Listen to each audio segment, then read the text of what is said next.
នេះគឺជាស្ថានីយ៍ប្រព្រឹត្តកម្មទឹកស្អាតដ៏ទំនើបមួយក្នុងក្រុងស្វាយរៀងស្ថានីយ៍ទឹកស្អាតមួយនេះមានលទ្ធភាពផលិតទឹកសរុបដល់ទៅ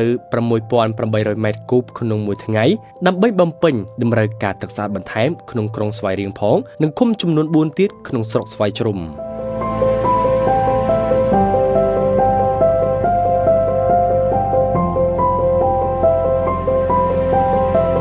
ទឹកជាប្រភពនៃជីវិតចាំបាច់សម្រាប់ទ្រទ្រង់ជីវិតប្រចាំថ្ងៃក្នុងក្រុមគ្រួសារជាផ្នែកដ៏សំខាន់ក្នុងការជំរុញសេដ្ឋកិច្ចការអភិវឌ្ឍពិសេសការរកស៊ីទទួលទានប្រចាំថ្ងៃក្នុងសហគមន៍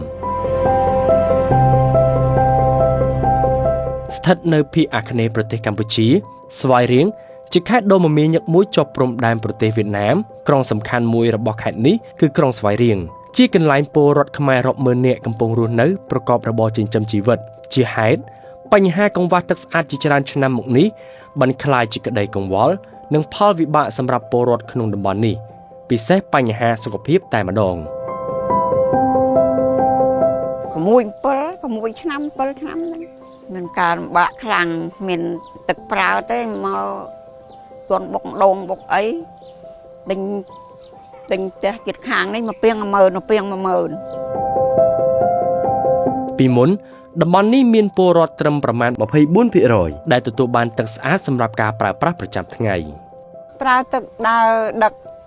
តាមផ្ទះគេអញ្ចឹងទៅហើយដូរទឹកហូបអញ្ចឹងទៅហើយដល់ពេលដែលមានភ្លើងហ្នឹងបានដាក់ម៉ូទ័រពិបាកដែរលោកគ្រូពិបាកទី1ដូរទឹកហូបអញ្ចឹងទៅបាក់ទី2បោកខោអាវអញ្ចឹងទឹកវាមិនសូវល្អគ្រូក្រោមកិច្ចប្រឹងប្រែងដោះស្រាយទុក្ខលំបាករបស់ប្រជាពលរដ្ឋរដ្ឋាភិបាលនីតិកាលទី7បានខិតខំប្រឹងប្រែងជាខ្លាំងដើម្បីបង្កើនភាពងាយស្រួលសម្រាប់ពលរដ្ឋក្នុងតំបន់នេះជាហេតុគម្រោងអភិវឌ្ឍរោងចក្រប្រព្រឹត្តកម្មទឹកស្អាតថ្មីមួយក្នុងក្រុងស្វាយរៀងលេចរូបរាងជាផ្លូវការអ្វីដែលជាការបង្កើតឡើងនៃគម្រោងរបស់ដែលជាជំនួយរបស់ចៅការនេះគឺផ្ដើមចេញអំពីសមត្ថភាពដែលរោងចក្ររបស់យើងនឹងអស់សមត្ថភាពអញ្ចឹងជារួមអ្វីដែលយើងត្រូវបង្កើតរោងចក្រនេះឡើងដើម្បីបំពេញទៅលើតម្រូវការនៅក្នុងតំបន់សេវាកម្មដែលយើងមានបច្ចុប្បន្នគម្រោងនេះបានប្រើប្រាស់ទឹកប្រាក់សរុប $30.6 លាន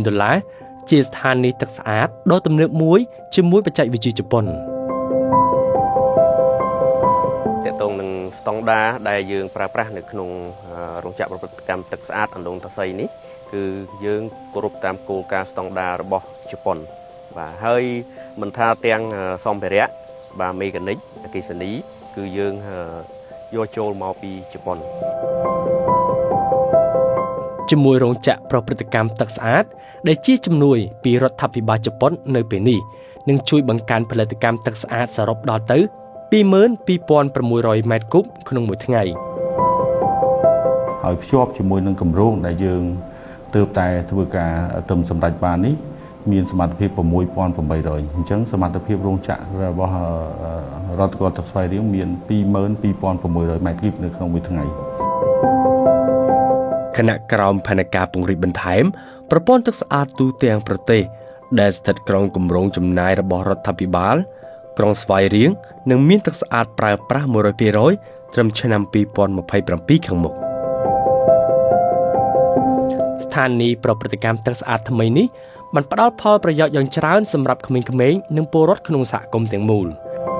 ចាបើធៀបកាលពីមុនដែលយើងអត់ទាន់មានទឹកស្អាតពីមុនមកធ្វើឲ្យសុខភាពរបស់ក្មេងគាត់មានបញ្ហាច្រើនខកខានក្នុងការមករៀនសូត្រតែឥឡូវដល់ពេលឥឡូវចាប់ពីមួយខែហ្នឹងទៅឃើញថាអវត្តមានរបស់សិស្សក៏មានការថយចុះច្រើនអញ្ចឹងគាត់កាត់បន្ថយបានច្រើនគឺធ្វើឲ្យក្មេងគាត់ហូបទឹកដែលស្អាតហ្នឹងហើយគាត់មានសុខភាពល្អឡើងវិញអញ្ចឹងគាត់មករៀនបានទៀងទាត់បើសិនជាយើងប្រើប្រាស់ទឹកមិនស្អាតវាមានមេរោគមួយចំនួននៅក្នុងទឹកមិនស្អាតហ្នឹងដែលបង្កជាការរាករូសនៅក្នុងប្រព័ន្ធរំលាយអាហារពពួក enterovirus ដែលបង្កឲ្យរាករូសពិសេសទៅលើកុមារតូចៗហើយបើសិនជាយើងត្រឡប់មកប្រើប្រាស់ទឹកស្អាតដែលមាននៅក្នុងសហគមន៍យើងគ្រប់គ្រាន់បានន័យថាកាត់បន្ថយការរាករូសលើកុមារនិងមនុស្សចាស់ទាំងអស់ហើយចំណេញថវិកានិងពេលវេលាក្នុងការព្យាបាលផងដែរលើពីនេះការប្រើប្រាស់ទឹកស្អាតបានជួយកាត់បន្ថយការចំណាយរបស់ប្រជាពលរដ្ឋសន្សំថវិកា ជំរុញកម្រិតជីវភាពនិងសុខភាពកាន់តែប្រសើរឡើងបាទជាទូទៅយើងបូមយកមកពីទន្លេមកកម្រិតភាពល្អក់វានៅចន្លោះពី250ទៅ300វាធំក្រោយពីពេលយើងច្រោះហើយកម្រិតភាពល្អក់គឺស្មើ0យើងអាចបើកវ៉ានយកទឹកមកហូបបានអូណាចង្ការហូបឆៅមិនទាន់ដាំទេហាត់ទឹកស្អាតហើយក៏ដាំទាន់ហូបទឹកឆៅក៏មុនទឹកប្រៃពេលតែបានទឹកស្អាតហ្នឹងសប្បាយចិត្តណាស់តែបានទិញគេ20000ប្រើអត់គ្រាន់តាំងពីមានទឹកស្អាតមកងាយស្រួលថងថាមិនបាច់ចំណាយពេលវេលាទៅដងទៅដុសគាត់ទៅបើករ៉ូម៉ាណេមកប្រើបានងាយស្រួលក្នុងការដាំស្លសំចៃថាវិការច្រើនក្នុងនាមជាប្រជាពលរដ្ឋក្នុងនាមជាអាជីវករសូមអរគុណដល់ថ្នាក់ដឹកនាំដែលជួយបរិយាបន្ថែមសម្រាប់ឲ្យប្រជាពលរដ្ឋទាំងអស់បានប្រើប្រាស់ទឹកស្អាតទាំងអស់គ្នាក្រៅពីផ្ដល់ផលប្រយោជន៍យ៉ាងច្រើនដល់សហគមន៍ពលរដ្ឋក្នុងក្រុងស្វាយរៀងហើយនោះរោងចក្រប្រព្រឹត្តកម្មទឹកស្អាតអណ្ដូងតាសីនេះទៀតសោតក៏បង្ហាញពីកិច្ចសហប្រតិបត្តិការយ៉ាងរឹងមាំក្នុងភាពជាដៃគូរវាងរាជរដ្ឋាភិបាលកម្ពុជានិងរាជរដ្ឋាភិបាលជប៉ុនផងដែរបន្ថែមពីលើសមិទ្ធផលនាថ្ងៃនេះរាជរដ្ឋាភិបាលក៏កំពុងបង្កើនហេដ្ឋារចនាសម្ព័ន្ធទឹកស្អាតដើម្បីប្រាកដថាកម្ពុជានឹងមានទឹកស្អាតប្រើប្រាស់គ្រប់ទីកន្លែងនាអនាគតខាងមុខទឹកស្អាតនឹងចូលរួមកសាងអនាគតសហគមន៍យើងទាំងអស់គ្នាដើម្បីទាំងអស់គ្នារួបរวมកសាងកម្ពុជាពេញដោយសុខុមាលភាពនិងវឌ្ឍនភាព